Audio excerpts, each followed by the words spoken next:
আজকে আমি যে মুভিটি এক্সপ্লেইন করতে চলেছি এটি একটি মাস্টারপিস তেলেগু থ্রিলার মুভি। মুভিটির নাম রিভেঞ্জ। একজন পুলিশ অফিসার একজন বড় বিজনেসম্যানের ওয়াইফকে ধর্ষণ করতে গেলে অনাকাঙ্ক্ষিতভাবে মেয়েটা পুলিশ অফিসারটাকে হত্যা করে বসে। কিন্তু কাহিনী এখানেই শেষ নয়। যখন একের পর এক রহস্য ভেদ করে আমরা জানতে পারি এই সবকিছু মাস্টার প্ল্যান করে করা হয়েছে এবং সেটাও এমন কেউ করেছে যেটা কল্পনারও বাইরে, তখন পুরো মুভির কাহিনীটা উল্টে যাবে। আপনি বুঝতেই পারবেন না কে শিকার আর কে শিকারী। মুভির প্রতিটা মোড়ে এক একটা করে 440 ভোল্টেজের ঝটকা মারার মতো টুইস্ট আপনার দিকে ছুড়ে মারবে। আমি কথা দিচ্ছি এই মুভিটা দেখার সময় আলাদাই লেভেলের একটা মজা পাবেন, আর লাস্টে মেয়েরা কত ভয়ঙ্কর হতে পারে সেটা জানতে পারবেন। তো আর বেশ পেছাল না বাড়িয়ে শুরু করছি আজকের মাথা নষ্ট করা মাস্টারপিস মুভির এক্সপ্লেনেশন। মুভির শুরুতেই আমরা দেখি আনাত নামের এই ছেলেটা প্রিয়া নামের এই মেয়েটাকে ধর্ষণ করার চেষ্টা করতেছে। প্রিয়াঙ্কা তখন নিজের ইজ্জত বাঁচানোর জন্য তার পাশে থাকা বন্দুক দিয়ে আনাতকে শুট করে বসে। আর কাজের মহিলা এটা দেখে চিল্লিয়ে উঠতেই সিন কাট হলে আমরা দেখি প্রিয়াঙ্কাকে পুলিশ গ্রেপ্তার করে নিয়ে যাচ্ছে। সাথে সাথে খবরটা ব্রেকিং নিউজে উঠে যায়। ব্রেকিং নিউজে বলতে থাকে রিসেন্ট টপ 100 বিজনেস লিস্টের মধ্যে একজন ডলফিন গ্রুপ অফ কোম্পানির মালিক রাহুলের স্ত্রীকে পুলিশ গ্রেপ্তার করে নিয়ে যাচ্ছে। মানে প্রিয়াঙ্কা অনেক বড় বিজনেসম্যান রাহুলের স্ত্রী। নিউজে আরও বলে আয়ুর্বেদিক ট্রিটমেন্টের জন্য প্রিয়াঙ্কা মুম্বাইয়ের একটা রিজর্টে এসেছিল, আর ওখানেই ওখানকার ইন্সপেক্টর আদিত্য বর্মা প্রিয়াঙ্কাকে একা পেয়ে ধর্ষণ করার চেষ্টা করায় প্রিয়াঙ্কা তখন নিজের ইজ্জত বাঁচানোর জন্য তাকে শ্যুট করে মেরে ফেলেছে। যেহেতু প্রিয়াঙ্কা অনেক বড় বিজনেসম্যানের স্ত্রী ছিল সেহেতু তাকে মিডিয়ার সামনে তখনই আসতে হয় সেদিন কি হয়েছিল সেটা জানানোর জন্য। তো প্রিয়াঙ্কা অনেকটা ইমোশনাল হয়ে সকলকে বলে, আপনারা ভালো করেই জানেন আমার সাথে কি ঘটেছে। আজ আপনারা আমাকে অনেক কিছু জিজ্ঞাসা করবেন, কিন্তু আজ আমি আপনাদেরকে কিছু প্রশ্ন করতে চাই।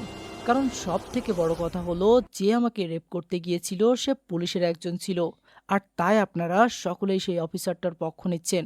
আপনারা এখন বলুন এটা কি আদৌ ন্যায় বিচার? আপনারাই বলুন রেপ করা সঠিক নাকি রেপকারীকে হত্যা করাটা সঠিক? কোর্ট আমাকে কি শাস্তি দিবে সেটা নিয়ে আমি চিন্তা করছি না, কারণ আমি মনে করি যেটা করেছি সেটা একদম সঠিক করেছি। আমার সাথে যেটা ঘটেছে সেটা আমি কোনোদিনও ভুলতে পারবো না। কিন্তু এই বলে নিজেকে সান্ত্বনা দিতে পারবো যে আমার সাথে অন্যায় করেছে তাকে আমি নিজের হাতে যথোপযুক্ত শাস্তি দিয়েছি। আর আমি আমার মতো প্রতিটা মেয়েকে বলতে চাই যদি কেউ তোমার সাথে অন্যায় করে তাহলে না কেঁদে অন্যায়ের বিরুদ্ধে তোমরা রুখে দাঁড়াও। প্রিয়াঙ্কা শেট্টির এরকম শক্ত কথায় খুব দ্রুত কেসটা সোশ্যাল মিডিয়ায় ব্যাপকভাবে ভাইরাল হয়।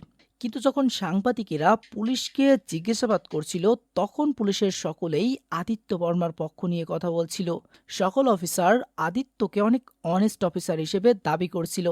তাদের মতে আদিত্য এমন ধরনের নোংরা কাজ কোনোভাবেই করতে পারে না, তাই উপর থেকে তাদের ডিপার্টমেন্টের সবথেকে বেস্ট অফিসারকে এই কেসটার তদন্ত করার জন্য দায়িত্ব দেওয়া হয়। খুব শীঘ্র তাদের সেই অফিসারটা সত্যটা তাদের সামনে তুলে ধরবে।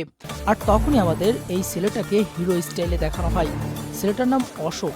মূলত এই অশোককেই এই কেসটার তদন্ত দেওয়ার জন্য দায়িত্ব দেওয়া হয়েছে। সিন কয়েকদিন পর প্রিয়াঙ্কার কাছে আসলে দেখি রাহুল তাকে মেন্টালি সাপোর্ট দেওয়ার জন্য তার কাছে থাকতে চাইতেছে, কিন্তু প্রিয়াঙ্কা তাকে বলে সে যদি তার সময়গুলো এভাবে নষ্ট করে তাহলে তার বিজনেসের অনেক বড় লস হয়ে যাবে এবং সে কিছুটা সময় বর্তমানে একা থাকতে চায়। তো রাহুল চলে যেতেই প্রিয়াঙ্কাকে পাটেল নামের একজন লোক কল করে বলে, ম্যাডাম মাসুর ক্রিমিনাল লয়ার জয়শঙ্করকে এই কেসটার দায়িত্ব দেওয়া হয়েছে আদিত্যের লয়ার হিসেবে, যে কিনা গত 20 বছর একটা কিছু হারেনি। জয়শঙ্কর মিডিয়ার সামনে সকলকে বলতেছে যতদিন না সে আদিত্যকে ন্যায় বিচার পাইয়ে দিচ্ছে ততদিন সে কেসটা লড়ে যাবে। পাটেল আরও প্রিয়াঙ্কাকে বলে জয়শঙ্কর চোখের পলকে কোনো এভিডেন্স ক্রিয়েট করে কাউকে নির্দোষ প্রমাণ করে ফেলতে পারে। কেস জেতার জন্য সে মিথ্যাকেও সত্য বানিয়ে দিতে পারে আর সত্যকেও মিথ্যা বানিয়ে দিতে পারে। প্রিয়াঙ্কা তখন বলে কিন্তু কেস জিততে হলে তো দরকার প্রমাণ, আর আমরা আদিত্যের সিমেন্ট সহ সকল কিছু সাবমিট করেছি কোর্টে, আর সেটার মাধ্যমে ক্লিয়ার বোঝাও যাচ্ছে যে আমাকে রেপ করতে গিয়েছিল আদিত্য। পাটেল তখন বলে সেসব তো ঠিক আছে, কিন্তু যে মারা গেছে সে একজন পুলিশ অফিসার ছিল, আর তাই আমি এই কেসটা জেতার জন্য একজন পুলিশকে হায়ার করেছি, আরও কোনো সাধারণ পুলিশ নয়। টাকার জন্য সব কিছু করতে পারে। একটু পরেই অফিসারটা কিছু এভিডেন্স নিয়ে তোমার সাথে দেখা করতে যাবে। তো এমন সময় সেই অফিসারটা প্রিয়াঙ্কার সাথে দেখা করতে আসলে আমরা দেখি অফিসারটা আর কেউ না, এ তো অশোক তেজা, যাকে ডিপার্টমেন্ট থেকেও এই কেসটার তদন্তের জন্য দায়িত্ব দেওয়া হয়েছে। তো অশোক বলে আমি অনেকদিন যাবৎ আপনার কেসটা স্টাডি করে বুঝলাম কিছু না কিছু মিস করছি আমরা। যেমন আপনি 5 বছর রিসিপশনিস্টের কাজ করে কিভাবে কোম্পানির মালিক রাহুলকে বিয়ে করলেন। প্রিয়াঙ্কা তখন বলে, আপনি কি আমাকে ইনফরমেশন দিতে এসেছেন নাকি ইন্টারোগেট করতে এসেছেন? অশোক তখন হেসে বলে, আমি তো শুধু টাকা কামানোর জন্য এসেছি ম্যাডাম। আচ্ছা যাই হোক, রাহুল আপনাকে কেমন ভালোবাসে? প্রিয়াঙ্কা তখন বলে, রাহুল আমাকে অনেক ভালোবাসে, আমরা একে অপরকে ভালোবেসে বিয়ে করেছি। অশোক তখন হেসে বলে, কিন্তু রাহুল যখন লন্ডনে ছিল তখনকার একটা ডেটিং ওয়েবসাইটের একটা ফটো দেখে আমি অবাক হয়ে গিয়েছি। আর সেই ওয়েবসাইটটা কোনো মেয়েদের ছিল না, সেটা ছিল পুরুষদের। তার মানে এটা তো প্রমাণ হয় বিশিষ্ট ব্যবসায়ী রাহুল একজন গে, বাংলা ভাষায় যাকে বলা হয় হিজড়া। মানে রাহুল ছেলে হয়েও তার ছেলেদের প্রতি ইন্টারেস্ট। তাহলে সে প্রিয়াঙ্কাকে কেন ভালোবেসে বিয়ে করতে যাবে? তো অশোকের এসব শুনে প্রিয়াঙ্কা তখন রেগে যায়।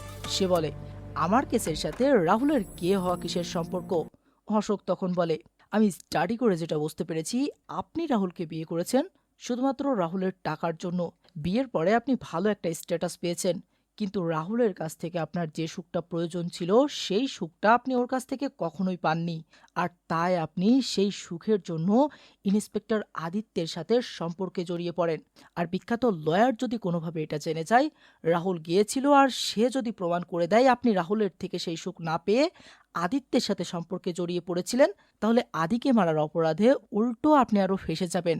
এসব শুনে প্রিয়া খুব টেনশনে পড়ে গেলে অশোক তখন এসে বলে, ম্যাডাম আপনাকে বোঝানোর জন্য সবকিছু খুলে বললাম, চলুন এবার সত্যটা আমাকে জানান। প্রিয়া তখন বলতে শুরু করলে সিন ফ্ল্যাশব্যাকে যায়। প্রিয়া বলে, বাবা মারা যাবার পর থেকে মা অনেক অসুস্থ হয়ে পড়ে। সংসারের হাল ধরতে আমি রাহুলের কোম্পানিতে চাকরি করা শুরু করি। একদিন আমার কাজ দেখে রাহুল আমার অনেক প্রশংসা করেছিল। তখন আমার রাহুলকে অনেক ভালো লাগতে শুরু করেছিল। তো একদিন রাহুল নিচেই আমাকে বলে, তুমি কি আমাকে পছন্দ করো? আমি খুশি হয়ে হ্যাঁ বললে রাহুল তখন আমাকে বলে, তুমি কি আমাকে বিয়ে করবে? এই পর্যন্ত সবকিছু ঠিকই ছিল, কিন্তু রাহুল যখন বলে, টাকা ছাড়া তুমি তোমার মাকে হারিয়ে ফেলবে, আর আমাকে বিয়ে করলে তুমি সমাজে একটা স্ট্যাটাস পাবে, আর সব থেকে বড় কথা হলো তোমার যেটা যেটা লাগবে সবকিছুই আমি তোমাকে দিতে পারবো।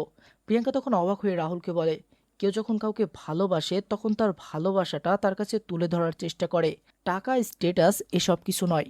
রাহুল তখন বলে, তার কারণ হলো আমি তোমাকে ভালোবাসি না, জানি আমি তোমাকে কেয়ারিং করি, কিন্তু আমাদের মাঝে ওইসব হওয়ার কোনো পসিবিলিটিই নেই। ওইসব মানে কি, বুঝতে পারছেন? প্রিয়াঙ্কা বলে, আমি ওর কথা শুনে বুঝেছিলাম আমার ভালোবাসার ওর কাছে কোনো মূল্য নেই। তারপরও ওর প্রপোজালে আমি ওকে বিয়ে করি, এই ভেবে যদি ওর সাথে দিনের পর দিন চলতে শুরু করি তাহলে এক সময় না এক সময় ও আমাকে ভালোবেসে ফেলবে। কিন্তু বিয়ের পর আমি যখন হানিমুন করতে গেলাম তখন আমার কাছে সবকিছু ক্লিয়ার হয়ে গেল। ও আমাকে অন্য রুমে যেতে বলে একটা ছেলের সাথে অন্য রুমে রাত কাটিয়েছিল।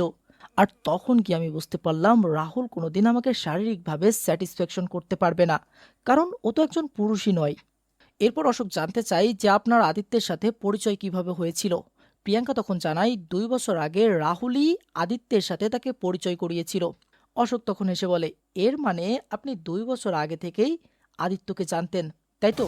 কিন্তু আমার মনে হচ্ছে আপনি আমাকে মিথ্যা বলতেছেন, কারণ এই দেখুন সেই রিসোর্টের সিসিটিভি ফুটেজ, আর তখনকার সিসিটিভি ফুটেজ দেখে যেটা বোঝা যাচ্ছে আদিত্য খুব নর্মালি সেই রিসোর্টের ভিতরে ঢুকেছিল। দেখে মনে হচ্ছে কেউ আগে থেকেই ওর জন্য দরজাটা খুলে রেখেছিল। আর শুধু তাই নয়, আদিত্য আপনার রুমে ঢোকার পর আপনি 1.5 ঘন্টা পর আদিত্যের উপরে গুলি চালিয়েছিলেন। তাহলে এই 1.5 ঘন্টা আদিত্য আপনার সাথে কি করছিল? লুডো খেলছিল? আচ্ছা এটা ছাড়ুন, এই দেখুন 5 বছর আগের একটা ফটো, যখন আপনি আর আদিত্য একই কলেজে পড়তেন, তখন একই সাথে আপনারা দুজন খুব ক্লোজ হয়ে ফটোটা উঠেছিলেন। আর এটার মাধ্যমে ক্লিয়ার বোঝা যায় রাহুলের আগে থেকেই আপনার আদিত্যের সাথে পরিচয় ছিল। রাহুল আদিত্যের সাথে আপনাকে পরিচয় করায়নি, বরঞ্চ আপনি আগে থেকে রাহুলকে জানতেন। আর জয়শঙ্কর যদি ব্যাপারটা জেনে যায় আর যদি সে এই ব্যাপারটা কোর্টে পেশ করে তাহলে 100% সে প্রমাণ করে দিবে আপনার আদিত্যের সাথে আগে থেকেই অবৈধ সম্পর্ক ছিল। আর যদি সে এই ব্যাপারটা কোর্টে পেশ করে তাহলে 100% সে প্রমাণ করে দিবে আপনার আদিত্যের সাথে আগে থেকেই অবৈধ সম্পর্ক ছিল। আর রাহুল গে হওয়া সত্ত্বেও আপনি রাহুলকে বিয়ে করেছিলেন রাহুলের টাকার জন্য। এসব শুনে প্রিয়াঙ্কার মুখে টেনশনের ছাপ পড়লে অশোক বলে, আপনি যদি আমাকে ঠিকঠাকভাবে টাকা দিয়ে খুশি করেন তাহলে তো আমি আপনাকে বাঁচিয়ে নিতে পারবো, কিন্তু তারপরও আমাকে আপনাকে সত্যটা জানাতে হবে। প্রিয়াঙ্কা বলতে শুরু করলে সিন আবারও ফ্ল্যাশব্যাকে চাই। প্রিয়াঙ্কা বলে, যখন আমরা কলেজে পড়তাম তখন আদিত্য আমার খুব ভালো বন্ধু ছিল। একসাথে চলাফেরা করতে করতে একে অপরকে আমরা ভালোবেসে ফেলি। আদিত্য কলেজ লাইফ থেকেই আমাকে অনেক কেয়ার করতো।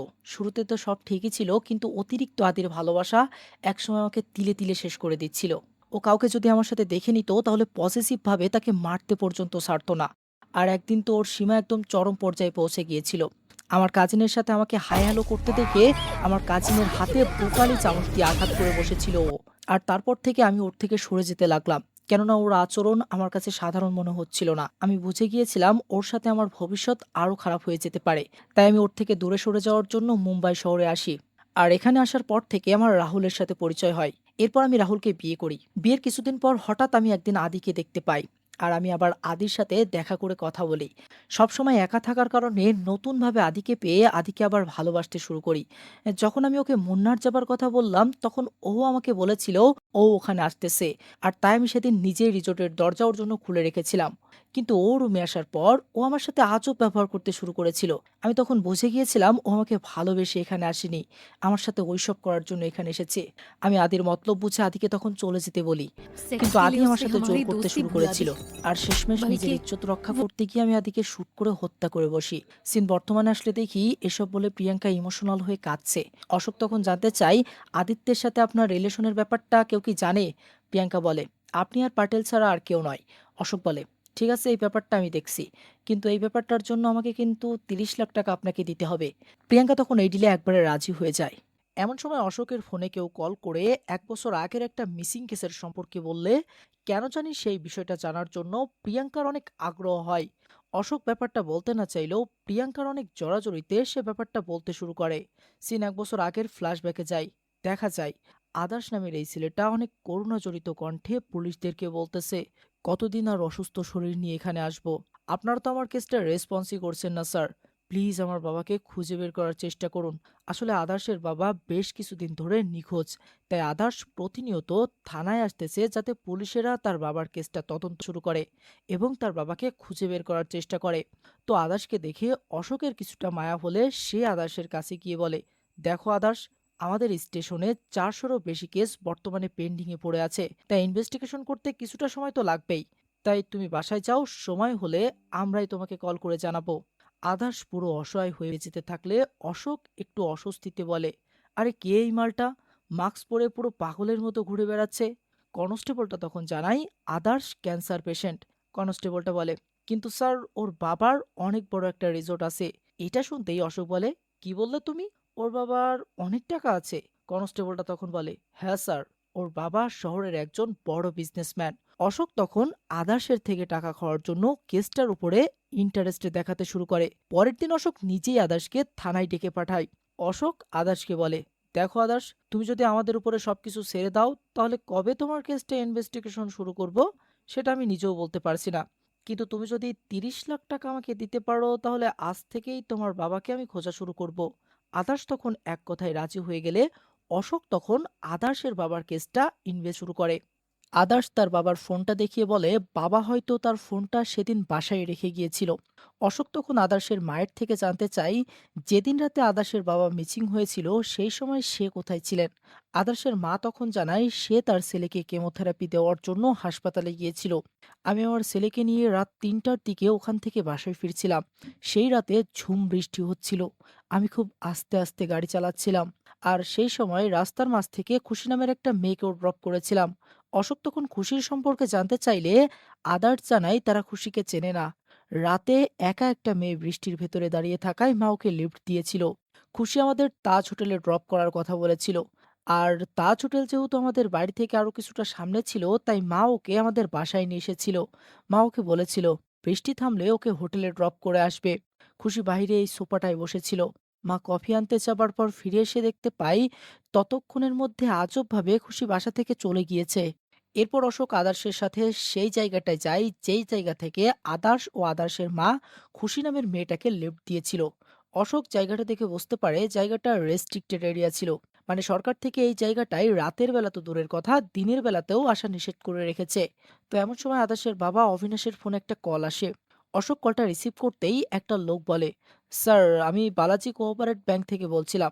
আপনি যে ৬০ লাখ টাকা ঋণ নিয়েছিলেন সেটা একজন পেমেন্ট করে দিয়েছে। অশোক তখন আদার্শকে নিয়ে সেই ব্যাংকে আসে।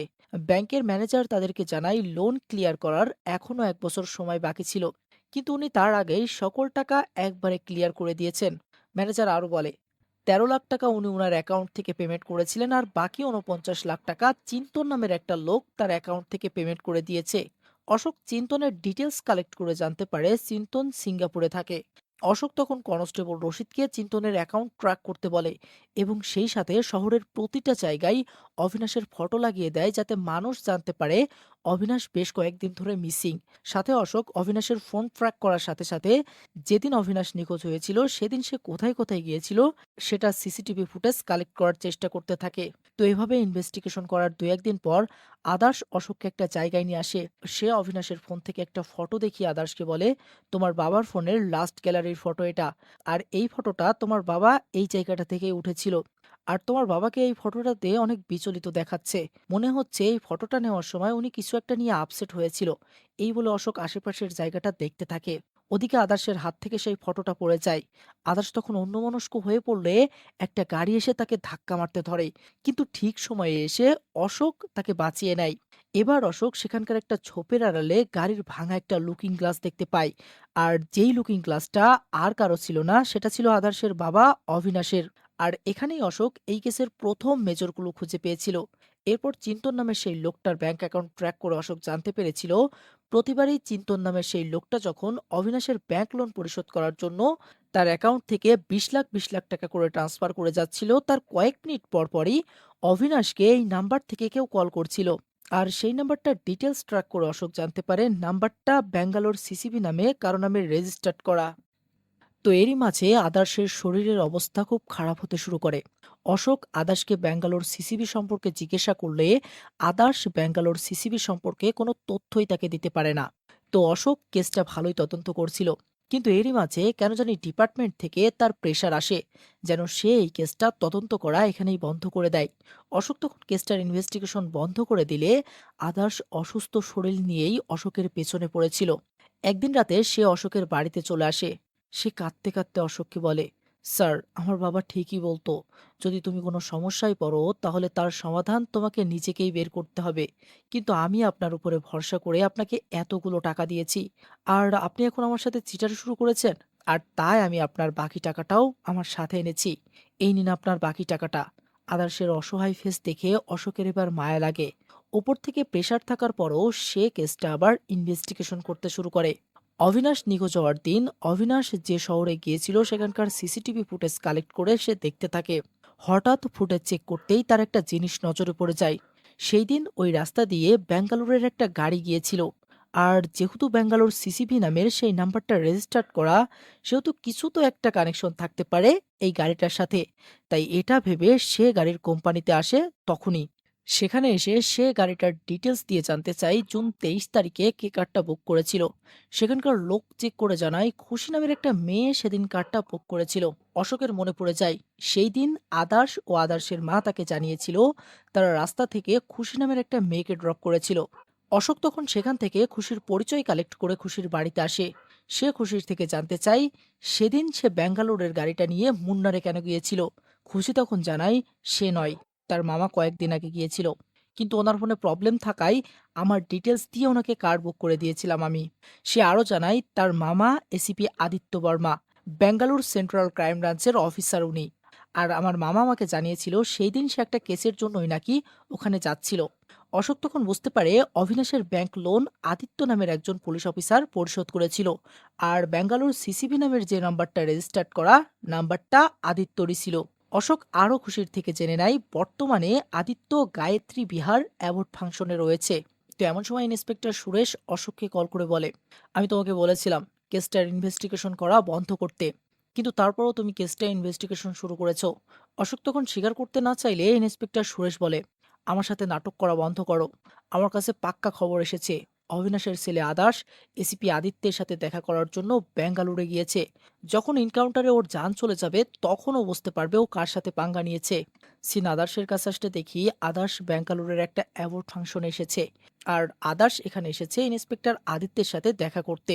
আসলে আদার্শ অশোকের উপর ভরসা না পেয়ে নিজেই তার বাবার কেসটা ইনভেস্টিগেশন করা শুরু করেছিল এবং সে আদিত্য পর্যন্ত পৌঁছেও গিয়েছে। তো আদিত্যকে দেখে আমরা অবাক হয়ে যাই। আমরা দেখি আদিত্য আর কেউ নয়, যাকে প্রিয়াঙ্কা শুট করে হত্যা করেছে। তো আদিত্য কায়দা করে আদার্সকে একটা গোপন জায়গায় নিয়ে এসে বলে, কে তুমি? আদার্স তখন তার পরিচয় দিয়ে তার বাবার ফটো দেখিয়ে বলে সে তার বাবাকে খুঁজতে মুন্নার থেকে এখানে এসেছে। আদিত্য তখন বলে, কিন্তু আমি তো তোমার বাবাকে চিনি না। আদার্স তখন বলে, আমার বাবা নিখোঁজ হওয়ার কয়েকদিন আগে আপনি আমার বাবার ব্যাংক লোন পরিশোধ করার জন্য অনেকগুলো টাকা আপনার অ্যাকাউন্ট থেকে আমার বাবার অ্যাকাউন্টে ট্রান্সফার করেছেন। আর এতগুলো টাকা দেওয়ার পরেও এখন বলতেছেন আপনি আমার বাবাকে চেনেন না। আদিত্য বলে, দেখো, তোমার জন্য এটাই ভালো হবে যদি তুমি চুপচাপ এখান থেকে চলে যাও। আর তুই যে অবিনাশের কথা বলছিস তাকে আমি চিনিই না। এই বলে রেগেমেগে চলে যেতে থাকলে আদার্স তখন বলে, আমি তো আপনাকে জানাইনি আমার বাবার নাম অবিনাশ। তাহলে আপনি কিভাবে বুঝলেন? তার মানে আপনি আমার বাবাকে অবশ্যই চেনেন। আদিত্য এবার আদার্সের কাছে ধরা পড়ে যাবায় সে আদার্সকে শুট করার সিদ্ধান্ত নেয়। কিন্তু পিছনে ঘুরে শুট করতে গেলে আদার্সকে সে আর দেখতে পায় না। সে সাথে সাথে একজনকে কল করে বলে আদার্স পালিয়েছে। আদার্স যেন এখান থেকে কোনোভাবেই বেঁচে ফিরতে না পারে। এই বলে আদার্সকে খুঁজতে শুরু করলে আমরা দেখি ঠিক সময়ে অশোক তাকে বাঁচিয়ে নিয়েছে এবং তাকে আড়ালে লুকিয়ে ফেলেছে। সে আদার্সকে নিয়ে সেই ফাংশন থেকে পালিয়ে বের হওয়ার সময় আদার্স কিছু একটা দেখে থেমে যায়। সে অশোককে খুশিকে দেখায়। আর সে যে খুশিকে দেখায় সেই খুশিটা আর কেউ ছিল না, সেটা ছিল প্রিয়াঙ্কা। তার মানে প্রিয়াঙ্কা খুশি বলে সেদিন পরিচয় করিয়ে রাতে আদার্সদের গাড়িতে উঠেছিল। সিন বর্তমানে আসলে অশোক তখন বলে, সেই দিন স্টেজে যে খুশি দাঁড়িয়েছিল সেটা আপনি ছিলেন। আর অবিনাশ যেই দিন মিচিং হয়েছিল সেদিন আদিত্য আর আপনি মুন্নারে ছিলেন।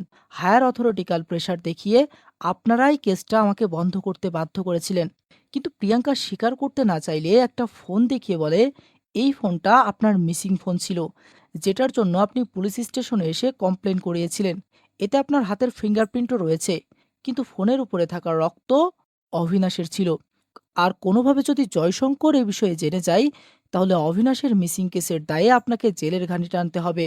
তাই সত্যটা আমাকে বলে দিন ম্যাডাম। প্রিয়াঙ্কা এবার বলতে শুরু করলে সিনা আবারও ফ্ল্যাশব্যাকে যায়। এটা সেই ঘটনা যখন রাহুলের সাথে এঙ্গেজমেন্ট হওয়ার পরেও প্রিয়াঙ্কা পুনরায় আবার আদিত্যের সাথে সম্পর্কে জড়িয়ে পড়েছিল। তো প্রিয়া আদিত্যের সাথে সেদিন লং ড্রাইভে বেরিয়েছিল, কিন্তু প্রিয়া গাড়ি চালাতে গিয়ে অন্যমনস্ক হয়ে পড়লে তারা প্রায় অ্যাক্সিডেন্ট করতে বসে। আর প্রিয়া সেদিন আর কারো সাথে নয়, অবিনাশের সাথে অর্থাৎ আদার্সের বাবার সাথে অ্যাক্সিডেন্ট করতে ধরেছিল। প্রিয়াঙ্কার দোষ এটা জানা সত্ত্বেও আদিত্য গাড়ি থেকে নেমে অবিনাশকে গালাগালি করছিল। সে বলে, আরে বুড়ো, অন্ধ নাকি তুই? চোখে দেখতে পাস না নাকি? অবিনাশ তখন বলে, কি বলছো তুমি? তোমরাই তো আমার সাইডে এসে আমাকে মারতে গিয়েছিলে, আর এখন আমাকেই দোষারোপ করতেছো? ওভার স্মার্ট না দেখিয়ে নিজের আগে ঠিক হও। প্রিয়াঙ্কা তখন আদিকে থামানোর চেষ্টা করতে থাকে, কারণ সে ভালো করেই জানে তার ভুলের কারণেই অ্যাক্সিডেন্টটা হতে যাচ্ছিল। অবিনাশ তখন আদিত্যকে বলে, বয়স্ক লোকের সাথে কিভাবে আচরণ করতে হয় সেটা হয়তো ও জানে না। ম্যানারলেস কোথাকার। তোর মতো লোকের বিরুদ্ধে মামলা করা দরকার। আদিত্য তখন ক্ষেপে গিয়ে বলে, তুই চিনিস আমাকে? আমি এখানকার এসআই। যখন তখন বিনা অপরাধে তোকে অ্যারেস্ট করতে পারি। এই বলে অবিনাশকে সে গাড়ির সাথে ঠেসে ধরে। প্রিয়া তখন আদিত্যের উপর রেগে সেখান থেকে চলে যেতে ধরলে আদিত্য অবিনাশকে ছেড়ে দিয়ে প্রিয়াঙ্কার কাছে এসে ক্ষমা চায়। প্রিয়াঙ্কা তখন বলে, দ্বিতীয়বার তুমি যদি লোকের উপর রাগ দেখাও আমি কিন্তু আবার তোমাকে ছেড়ে চলে যাব। এটা শুনে আদিত্য প্রিয়াঙ্কার কাছে তখন ক্ষমা চায়। এরপর আদিত্য তাকে একটা বাড়িতে নিয়ে আসে। আসলে এই সুন্দর বাড়িটা রিসেন্টলি ক্রয় করতে চলেছে আদিত্য। সে বাড়িটার জন্য অনেকগুলো টাকা অ্যাডভান্সও করেছে। কালকেই বাকি টাকাটা দিয়ে রেজিস্টার্ড করে বাড়িটা প্রিয়াকে গিফট করবে আদিত্য। তো বাড়িটা দেখে প্রিয়ার অনেক পছন্দ হলে তারা বাড়ির ভেতরেই একে অপরের সাথে থুক্কু, মানে এটা বুঝে রাখুন, প্রিয়াঙ্কা যে পাবলিককে বলেছিল তাকে আদিত্য ধর্ষণ করার চেষ্টা করায় আদিত্যকে সে হত্যা করেছে সেটা মিথ্যা ছিল। কারণ এখানকার এরকম রোমান্টিক ঘটনায় আমরা বুঝতে পারি আদিত্যের কাছে আগে থেকেই প্রিয়াঙ্কা অনেকবার ধর্ষণ হয়েছে। তাহলে ধর্ষণ হতে যাওয়ার কারণে সে আদিত্যকে মারেনি। কোন কারণে হত্যা করেছে সেটা একটু পরে জানতে পারবেন। তো সারা রাত রোমান্টিক মুহূর্ত কাটানোর পর তারা ঘুমিয়েছিল। সকালবেলা একজন তাদের বাড়িতে এসে নক করলে আদিত্য দরজা খুলে দেখে সেই লোকটা অবিনাশ, যেই লোকটার সাথে কাল সে অনেক ঝগড়া করেছিল। আদিত্যকে এই বাড়িতে দেখে সে রেগেমেগে জানতে চায় চিন্তন কোথায়। আদিত্য তখন বলে, স্যার, চিন্তন আমার বন্ধু, আর আমি প্রপার্টিটা কিনতে চলেছি। স্যার, সেদিনকার ব্যবহারের জন্য প্লিজ আমাকে ক্ষমা করে দিন। আসলে আদিত্য যে বাড়িটা কিনতে যাচ্ছে সেটা অবিনাশের বাড়ি, কিন্তু অবিনাশ যখন বুঝতে পারে আদিত্য তার বাড়িটা কিনতে চলেছে তখন সে আর বাড়িটা বিক্রি করতে চায় না আদিত্যের কাছে। কারণ আদিত্য বিনা কারণে সেই দিন তার সাথে অনেক খারাপ আচরণ করেছে। আদিত্য তখন বলে, ক্ষমা চাচ্ছি, তোর ভালো লাগছে না তাই না? যদি বেশি বাড়াবাড়ি করিস না তাহলে এখানেই গেড়ে রেখে দেবো। পরিস্থিতি বেগতিক দেখে প্রিয়াঙ্কা আদিত্যকে সেখান থেকে নিয়ে যায়। এরপর প্রিয়াঙ্কা এসে অবিনাশের কাছে ক্ষমা চায়। সে বলে, আঙ্কেল, গাড়ি আমি চালাচ্ছিলাম, প্লিজ আমাদেরকে ক্ষমা করে দিন। ওর হয়ে আমি আপনার কাছে ক্ষমা চাচ্ছি। অবিনাশ তখন বলে, কথা তো তুমি ভালোই বলতেছো বেটি, কিন্তু আরেকজনের সাথে এঙ্গেজমেন্ট করে এর সাথে মজা মেরে বেড়াচ্ছ, এটা কি ঠিক? রাহুলের বাবা আমার একজন কলেজ ফ্রেন্ড, একবার যদি আমি ওনাকে এসব বলি, তাই সময় আছে তুমি আর তোমার নাগর নিজেদেরকে শুধরে নাও। এটা শুনে প্রিয়াঙ্কা তখন ভয় পেয়ে গেলে আদিত্য দুম করে সেখানে এসে অবিনাশকে ঘুষি মেরে অবিনাশকে সিটকে সেখান থেকে নিচে ফেলে দেয়। আসলে তারা মাটি থেকে অনেক উপরে ছিল। তো প্রিয়া দেখে অবিনাশ এখনো বেঁচে আছে, তাই সে তখনই আদিত্যকে অনুরোধ করে বলে সে যেন অবিনাশকে বাঁচিয়ে নেয়। প্রিয়াঙ্কার অনেক জড়াজড়িতে আদিত্য শেষমেশ মই ফেলে সেখান থেকে নিচে নামতে থাকে, কিন্তু হঠাৎ মই ছিঁড়ে সে নিচে পড়ে যায় আর তার পাটা সেখানকার একটা পাথরের খাঁচে আটকে যায়। প্রিয়া তখন আদিত্যকে বাঁচানোর জন্য সেও মই বেয়ে নিচে নামে। সে কোনো রকমে পাথরের খাঁচ থেকে আদিত্যের পাটা বের করে তাকে বাঁচিয়ে নেয়। অবিনাশ তখনও বেঁচে ছিল।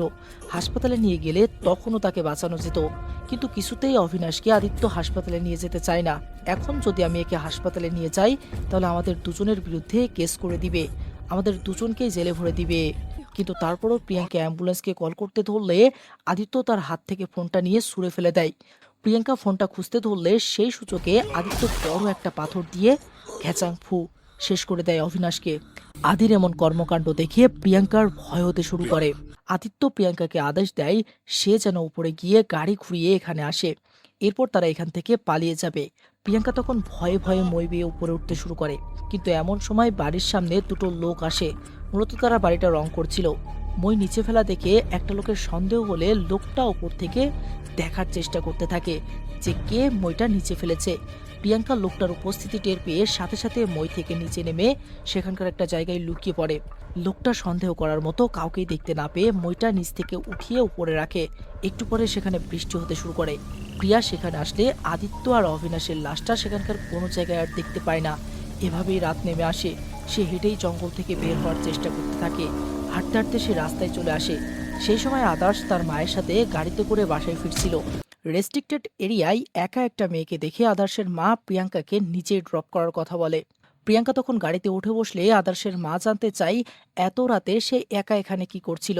প্রিয়াঙ্কা তখন মিথ্যা বলে বিকেলবেলা সে তার বন্ধুর সাথে এখানে দেখা করতে এসেছিল। অপেক্ষা করতে করতে সন্ধ্যা নেমে যাবার পরেও তার বন্ধু তার সাথে দেখা করতে আসেনি। আর সন্ধ্যার পর থেকে এই রাস্তা দিয়ে সে একটাও গাড়ি দেখতে পায়নি, তাই নিরুপায় হয়ে এখানেই দাঁড়িয়েছিল। আন্টি তখন প্রিয়াঙ্কার নাম জানতে চাইলে সে তার নাম খুশি বলে পরিচয় করায়। তো আন্টি এরপর প্রিয়াঙ্কাকে তার বাসায় নিয়ে এসে বলে বৃষ্টি বন্ধ হওয়া না পর্যন্ত তুমি আমাদের সাথেই থাকো, বৃষ্টি থামলে আমি তোমাকে তাজ হোটেলে ড্রপ করে দিব। আন্টি প্রিয়াঙ্কাকে গেস্ট রুমে বসিয়ে রেখে কফি আনার জন্য ভেতরে গেলে প্রিয়াঙ্কা অবিনাশের ফটোটা সেই বাড়ির দেওয়ালে টাঙানো দেখতে পায়। আসলে আদিত্য যে লোকটাকে একটু আগে হত্যা করলো পিয়াঙ্কা সেই লোকটারই বাড়িতে লোকটার পরিবারের সাথে এসেছে। এমনকি সে আরো দেখতে পায় নিজের ফোন ভেবে সে অবিনাশের ফোনটা নিজের সাথে করে এনেছে। তো এমন সময় আদার্স তার বাবাকে কল করলে প্রিয়াঙ্কার হাতে থাকা অবিনাশের সেই ফোনটা বাজতে শুরু করে। প্রিয়াঙ্কা তখন অনেকটা ভয় পেয়ে যায় এবং অবিনাশের ফোনটা সেখানে রেখে সেখান থেকে পালাতে থাকে। আর একটু পর আদার্সের মা সেখানে আসলে প্রিয়াঙ্কাকে সেখানে আর দেখতে পায় না। এরপর প্রিয়াঙ্কা রাস্তা থেকে একজনের ফোন দিয়ে আদিকে কল করলে আদিত্য তাকে পিক আপ করতে সেখানে আসে। আদিত্য গাড়ি করে যাওয়ার সময় প্রিয়াঙ্কাকে বলে সবকিছু দুঃস্বপ্ন ভেবে ভুলে যাও, মনে করো তুমি এখানে কখনো আসোইনি। প্রিয়াঙ্কা তখন অবিনাশের লাশের ব্যাপারে জানতে চাইলে আদিত্য তাকে আর কিছু বলতে চায় না। সিন বর্তমানে আসলে প্রিয়াঙ্কা কাঁদতে কাঁদতে বলে সেই ঘটনার পর থেকে আদিত্যকে দেখলে আমার ভয় হয়। তারপর থেকে সব সময় আমি ওর থেকে দূরে থাকার চেষ্টা করেছি। অশোক তখন বলে তবে একটা কথা আমার মাথায় কিছুতেই ঢুকছে না, যে বাসাতে আদিত্য অবিনাশকে হত্যা করলো ঠিক সেই বাসাতেই 1 বছর পর আদিত্যের সাথে তুমি কি করছিলে? 1 বছরের মধ্যে কি তুমি সবকিছু ভুলে গিয়েছিলে? আর সেই ভয়টা নিয়ে তুমি আদিত্যকে হত্যাটাই করলে কিভাবে? প্রিয়াঙ্কা তখন বলে কারণটা হলো আমাদেরকে কেউ ব্ল্যাকমেল করছিল। কয়েকদিন আগে হঠাৎ আমাকে কেউ ফোন করে জানায় যে সে জানে আমি আর আদিত্য মিলে অবিনাশকে হত্যা করেছি, এবং লোকটা আমাকে আরও জানিয়েছিল তাদের বিরুদ্ধে অবিনাশকে মারার সকল প্রমাণ লোকটার কাছে রয়েছে। তাই পুলিশকে বলার আগে আমি যেন 2 কোটি টাকা নিয়ে লোকটার সাথে ওই বাড়িতে দেখা করি। কিন্তু আমি যখন লোকটার হুমকিতে ভয় পেয়ে 2 কোটি টাকা নিয়ে সেই বাড়িতে পৌঁছাই, তখন লোকটা টাকাটা সেখানকার একটা বক্সের ভেতরে রাখতে বলে। আমি টাকাটা রাখার পর তার পাশে একটা বন্দুক দেখতে পাই। লোকটা আমাকে বন্দুকটা উঠিয়ে নিয়ে একটা লোককে হত্যা করতে বলে। কিন্তু তখনই সেখানে আদিত্য আসে। আসলে লোকটা প্রিয়াঙ্কাকে আদিত্যকে হত্যা করার কথাই বলতেছে। আদিত্য তখন প্রিয়াঙ্কাকে বলে, তাহলে কি তুমি আমাকে ব্ল্যাকমেল করে এখানে নিয়ে এসেছো? প্রিয়াঙ্কা তখন ব্ল্যাকমেলের সকল কথা খুলে বলে যে তাকেও একজন ব্ল্যাকমেল করে এখানে নিয়ে এসেছে এবং তোমাকে শুট করে এখন মেরে ফেলতে বলতেছে। আদিত্য তখন প্রিয়াঙ্কাকে সেখান থেকে চলে যেতে বললে প্রিয়াঙ্কা বলে, যে লোক আমাদের ব্ল্যাকমেল করা শুরু করেছে সে প্রতিনিয়ত আমাদের ব্ল্যাকমেল করতে থাকবে। তাই চলো তুমি আর আমি অবিনাশের ফ্যামিলিকে সবকিছু জানিয়ে দিই। আদি প্রথমে রাজি হতে না চাইলেও প্রিয়াঙ্কা বলে, যদি তুমি আমাকে মন থেকে ভালোবেসে থাকো তাহলে অবিনাশের ফ্যামিলিকে তোমাকে সবকিছু জানাতেই হবে এবং পুলিশের কাছে তোমাকে স্যারেন্ডার করতেই হবে। এই কথা শোনার পর আদিত্য প্রিয়ার কথায় শেষমেশ রাজি হয়ে যায়। তখন তাদের মধ্যে রোমান্টিক সিচুয়েশন ক্রিয়েট হয়ে যায়।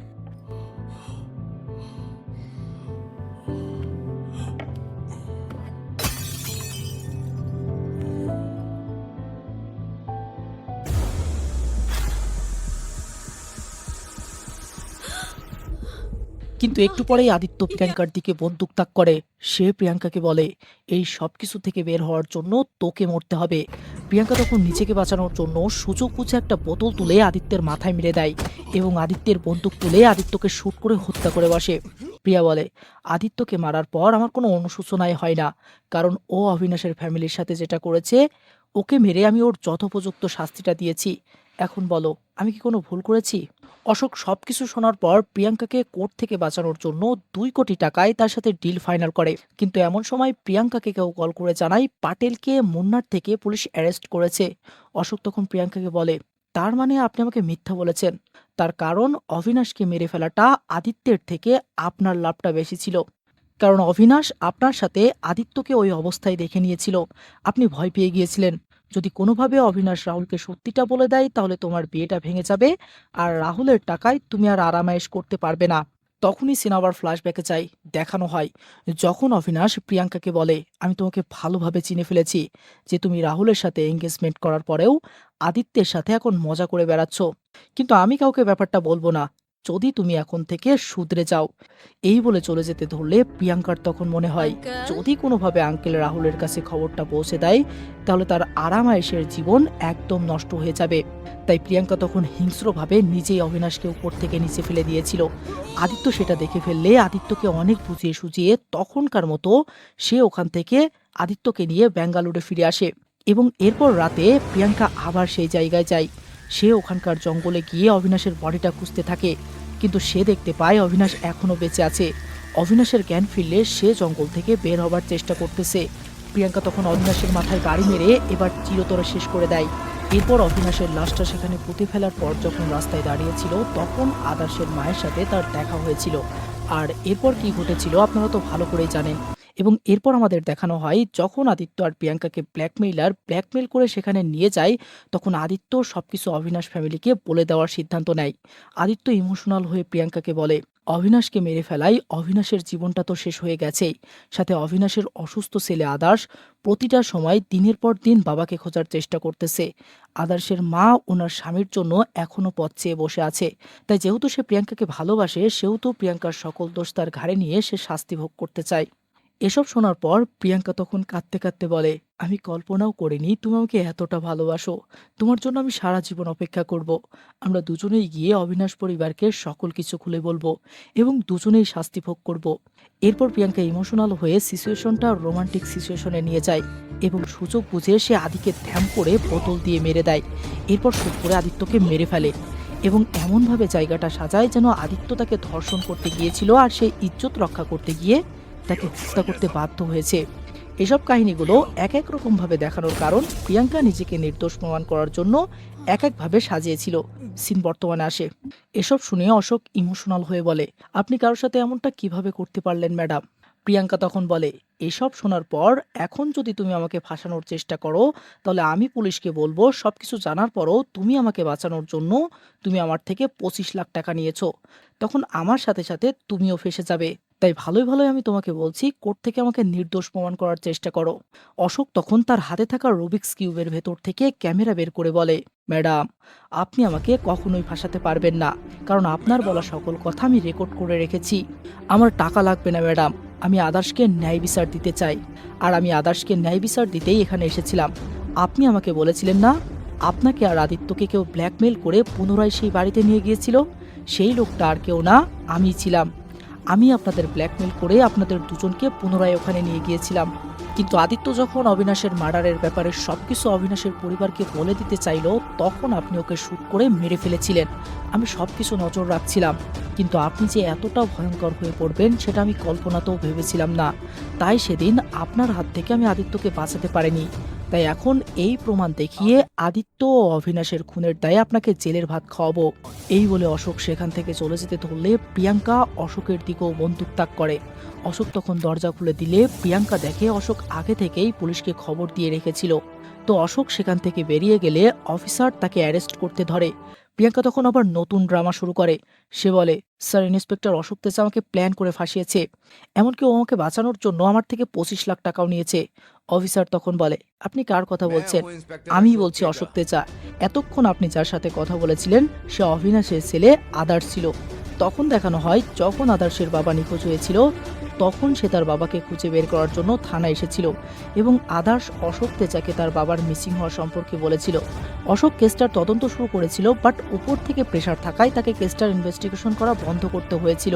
আসলে অবিনাশের কেসটা ইনভেস্টিগেশন হওয়ার আগেই প্রিয়াঙ্কা উপর মহলে টাকা খাইয়ে কেসটা বন্ধ করে দিয়েছিল। তখনই আদার্শ বুঝতে পারে কেউ তার বাবার সাথে খারাপ কিছু একটা করেছে। যখন অশোক তেজা কেসটার ইনভেস্টিগেশন বন্ধ করে দেয় তখন আদার্শ নিজেই কেসটার ইনভেস্টিগেশন শুরু করে এবং আস্তে আস্তে জানতে পারে তার বাবাকে প্রিয়াঙ্কা হত্যা করেছে। কিন্তু সেটা প্রমাণ করার জন্য প্রিয়াঙ্কার সাথে এই নাটকটা করতে সে বাধ্য হয়েছে। এবার বুঝতে পারলেন তো মেয়েরা কত ভয়ঙ্কর। ওরা গাছেরও খাবে এবং তলারটাও কুড়াবে। তাই বলে সব মেয়েরা এক নয়, আমি জাস্ট কথার কথা বললাম, এতে মাইন্ড করার দরকার নেই।